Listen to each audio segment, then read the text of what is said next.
ಶ್ರೀ ಗುರುಭ್ಯೋ ನಮಃ.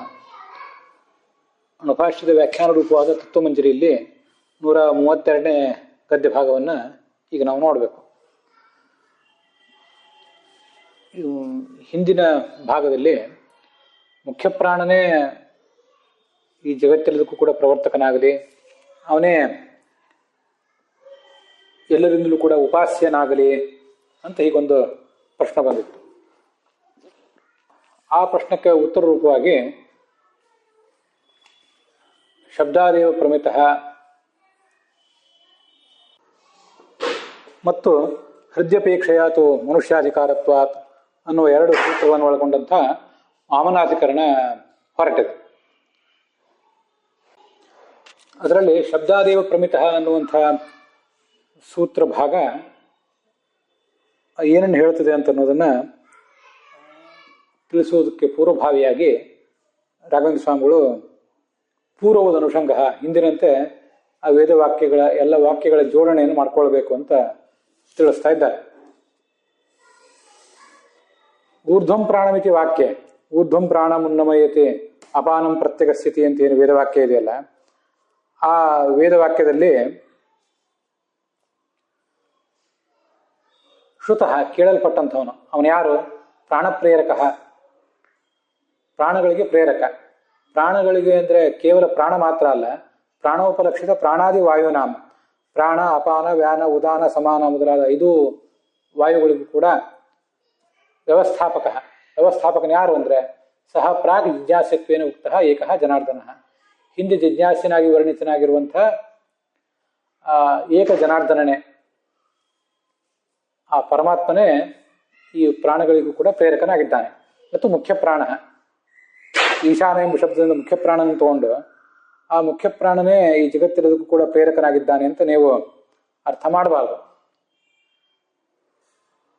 ಯಾಕೆಂದ್ರೆ ಪ್ರೇರಕತ್ವ ಅನ್ನುವುದು ಸಮಾನ, ಪರಮಾತ್ಮನಲ್ಲಿಯೂ ಸಮಾನ, ಮುಖ್ಯ ಪ್ರಾಣನಲ್ಲೂ ಸಮಾನ. ನೀವು ಹೇಳಿದಂತೆ ಪ್ರೇರಕತ್ವ ಸಾಮ್ಯೇನ, ಪರಮಾತ್ಮನಲ್ಲಿ ಜಗತ್ ಪ್ರೇರಕತ್ವ ಇರುವಂತೆ ಮುಖ್ಯ ಪ್ರಾಣನಲ್ಲೂ ಜಗತ್ ಪ್ರೇರಕತ್ವ ಇದೆ. ಆ ಒಂದು ಸಮಾನತೆಯಿಂದ ಪರಮಾತ್ಮನನ್ನು ಹೇಳುವಂತಹ ಶಬ್ದಗಳು ಮುಖ್ಯ ಪ್ರಾಣನನ್ನು ಕೂಡ ಹೇಳುವಂತೆ ಕಂಡು ಬರ್ತಾ ಇದೆ. ಪ್ರೇರಕತ್ವ ಸಾಮ್ಯೇನ ತದನ್ಯತ್ರಾಪಿ ವಾಚಕತೆಯ, ಮುಖ್ಯ ಪ್ರಾಣನನ್ನು ಬಿಟ್ಟು ಇನ್ನೊಬ್ಬರನ್ನು ಕೂಡ ಹೇಳುವಂತೆ ಈ ವೇದವಾಕ್ಯಗಳು ಕಂಡು ಬರ್ತಾ ಇವೆ. ವಾಚಕತೆಯ ಪ್ರತೀತವಾದದ್ದು ಈಶಾನ ಅನ್ನುವ ಶಬ್ದ. ಈಶಾನ ಮತ್ತು ತದ್ವಿಶೇಷಣವಾಗಿ ಈಶಾನ ಎಂಬ ಶಬ್ದ, ಅದಕ್ಕೆ ವಿಶೇಷಣವಾದಂಥ ಅಂಗುಷ್ಠ ಮಾತ್ರ ಪುರುಷ ಮಧ್ಯ ಆತ್ಮನಿ ತಿಷ್ಠತಿ ಅನ್ನುವಂಥ ಶಬ್ದ ಈಶಾನ ಎಂಬ ಶಬ್ದ. ಮತ್ತು ಅದಕ್ಕೆ ಹೊಂದಿಕೊಂಡಿರುವಂಥ ಉಳಿದ ಶಬ್ದಗಳು ಈಶಾನ ಎಂಬ ಶಬ್ದದಿಂದಲೂ ಅಂಗುಷ್ಠ ಮಾತ್ರ ಪುರುಷ ಎಂಬ ಶಬ್ದದಿಂದಲೂ ಮುಖ್ಯತಃ ವಾಚ್ಯನಾದವನು ಯಾರು? ಭಗವಂತನೇ. ಮುಖ್ಯತಃ ಸ್ವಾರಸ್ಯೇನ ವಾಚ್ಯ ಏವ. ಮುಖ್ಯತಃ ಅಂದರೆ ಸ್ವಾರಸ್ಯೇನ ಅಂತ ಅರ್ಥವನ್ನ ಅಲ್ಲಿ ರಾಘವೇಂದ್ರ ಸ್ವಾಮಿಗಳು ಹೇಳಿದ್ದಾರೆ.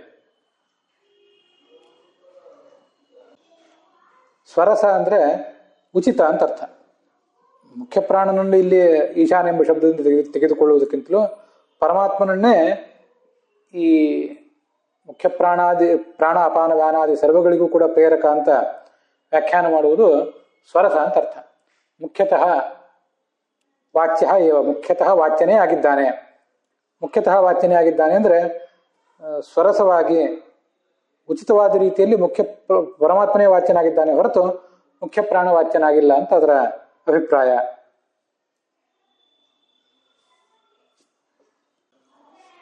ಅದು ಯಾಕೆ ಅಂತ ಅನ್ನೋದನ್ನು ಮುಂದಿನ 133ನೇ ಭಾಗದಲ್ಲಿ ಹೇಳ್ತಾರೆ. ಕುತಃ ಪ್ರಾಣ ಪ್ರೇರಕೋ ವಿಷ್ಣು ಲಿಂಗೈಹಿ ಯುತೋಹಿ. ಮುಖ್ಯ ಪ್ರಾಣನನ್ನು ಪ್ರೇರಿಸುವಂತಹ ಭಗವಂತ ಎಲ್ಲ ಲಿಂಗಗಳಿಂದಲೂ ಕೂಡ ಯುಕ್ತನಾಗಿದ್ದಾನೆ. ಆದ್ದರಿಂದ ಅವನನ್ನೇ ಇಲ್ಲಿ ಆ ಕಾಟಕೋಪನಿಷತ್ತಿನ ಮಾತುಗಳಿಂದ ಪರಿಗ್ರಹಿಸಬೇಕು. ಆ ಲಿಂಗಗಳೆಲ್ಲವೂ ಕೂಡ, ಲಿಂಗಗಳು ಅಂದರೆ ಧರ್ಮಗಳು, ಆ ಧರ್ಮಗಳೆಲ್ಲವೂ ಕೂಡ ಪರಮಾತ್ಮನಲ್ಲಿಯೇ ಮುಖ್ಯವಾಗಿವೆ ಹೊರತು ಮುಖ್ಯ ಪ್ರಾಣನಲ್ಲಿ ಅವು ಮುಖ್ಯವಾಗಿಲ್ಲ.